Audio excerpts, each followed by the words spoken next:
Huh? Like with working? No. If the messenger RNA strand is now coding for insulin, which needs to leave the cell. Whitney? It needs to go to my endoplasmic reticulum because it needs to make that protein, go to the Golgi, modify it, package it, and get it out the cell. Do you see the difference? The DNA, the gene that's found on the DNA, codes for those proteins. The difference is, where does the protein need to go? Does it stay in the cell or out of the cell? And the ribosome, which one will it do? Will it stay free or will it attach? So free ribosomes, protein stays inside.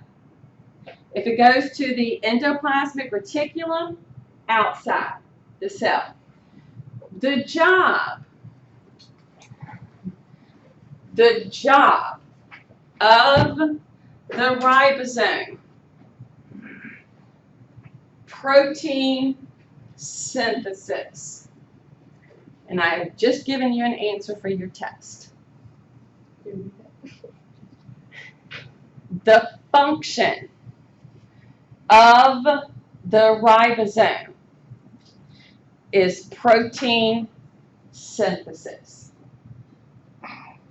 So would you say transcription is for attached ribosomes and transcription is for Transcription itself, just that process, the only job for that is just making the mRNA strand. Yeah. Translation is that messenger RNA strand building or pulling together those amino acids, because amino acids string together to make the protein. This is something else you need to think about for your test. What is the structures of proteins that can exist? How many different structures? Well, that's that amino acid strand. We can have our primary, which is the AAs together. When those fold or twist or bend, that's my secondary. And when that folds in on itself is tertiary. And if two or more come together, quaternary. So there are 4 structures for proteins. So my ribosome, the job is protein synthesis, making the protein. Proteins have 4 levels of structure. So the process for that ribosome, it's providing a point of attachment for what we call transfer RNA, and that's bringing in my amino acids. So as that strand gets to move through the ribosome, amino acids get to attach. As amino acids get to attach, and we have amino acid, amino acid, amino acid, amino acid, amino acid, I have now created my primary structure of the protein. So that primary structure of the protein, we have to have that DNA strand, which contains the genes. We need that section of the DNA to open up.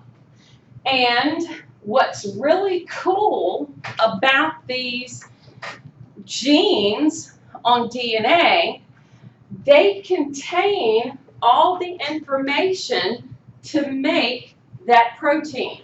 So they basically have, if this is my gene, they have a point where it says start making RNA, and then that's the code for the protein, and it has an area that says stop this transcription, and the messenger RNA strand gets to break off and leave.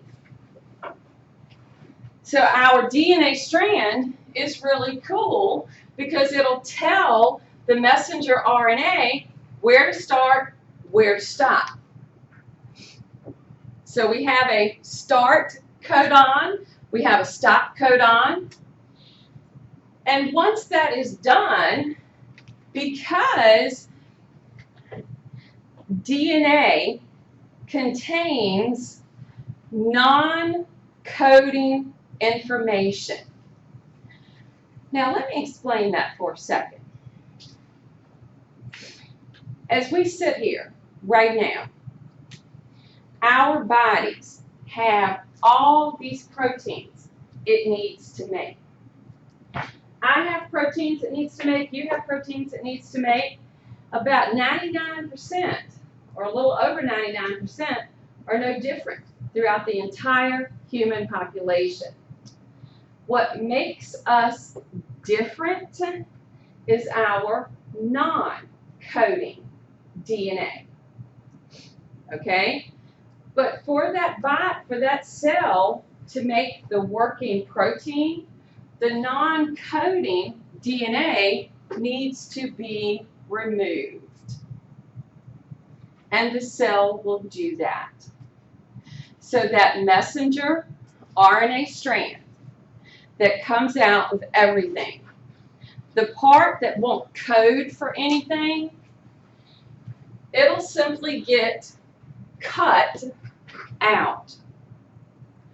And they are termed exons, introns. These introns are the ones that don't code. Exons do. So the exons will be coding for the protein. John? Did they used to call introns like intragenous DNA, but they're like changing Called it what? intragenous DNA? That was like a big term. They like thought that. I've never heard that term. I've always been taught introns and exons. Yeah. I'd have to look that up. Okay. Okay. Like INTRON.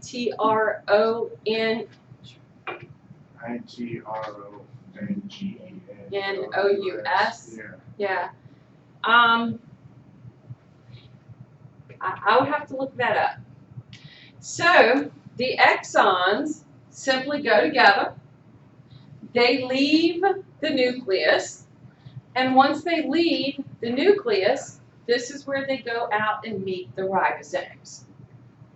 So once it is out in the cytoplasm, our ribosomes, two components, ribosomes do protein synthesis, and we have to take that information from the messenger RNA strand and turn it into the ability for the ribosomes to bring in another type of RNA and make or put together the amino acids. So if we're looking at this DNA strand right here, and that's a really bad A right there. So let's say this gene is going to code for a protein. This would open up, and I would need to make a messenger RNA strand. So the messenger RNA strand bases, A would now match to a U, G still matches to a C, A still matches to a U, A matches to a U, G still matches to a C. this is now my messenger RNA strand.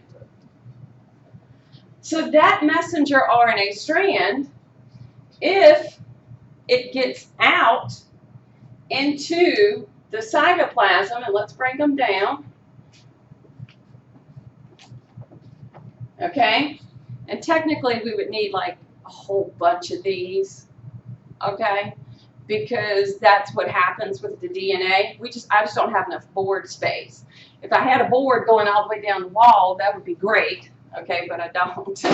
So this would be my messenger RNA strand.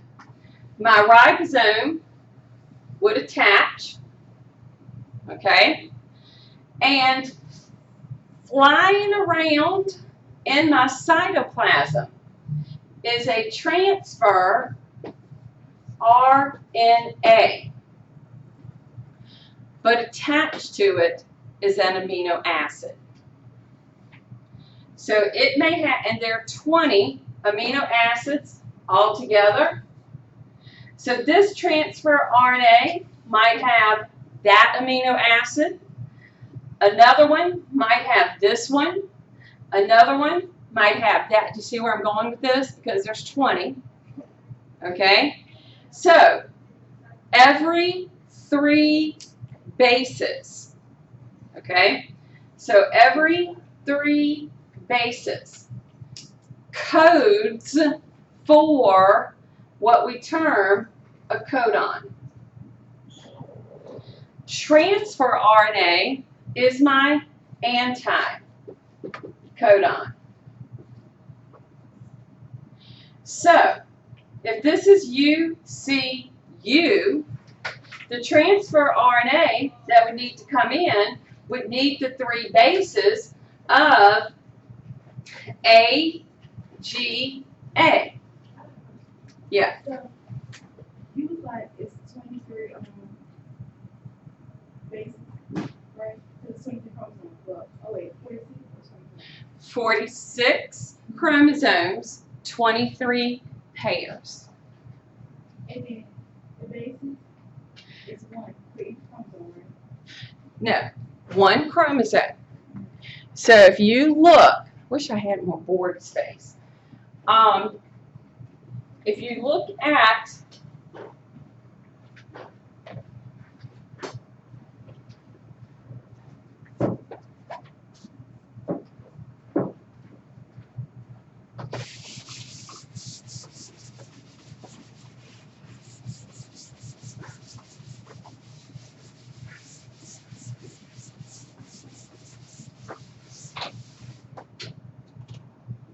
now I'm going to draw it this way. All right. So let's say this is 1 chromosome, 1 DNA molecule.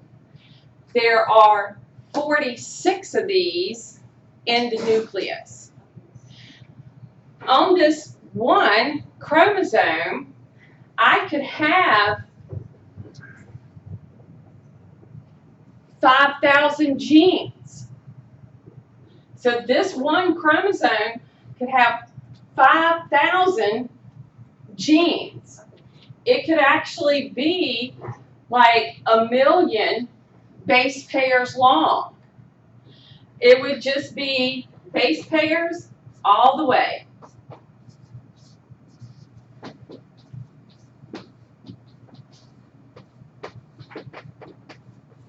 And it just continues. And the genes are just simply portions of the chromosome strand. All right? So this could be the gene that might code for insulin. This could be the gene that might code for carrier protein in the plasma membrane. All right? But to make the protein, all right, to make the protein, I need messenger RNA and transfer RNA. Because my DNA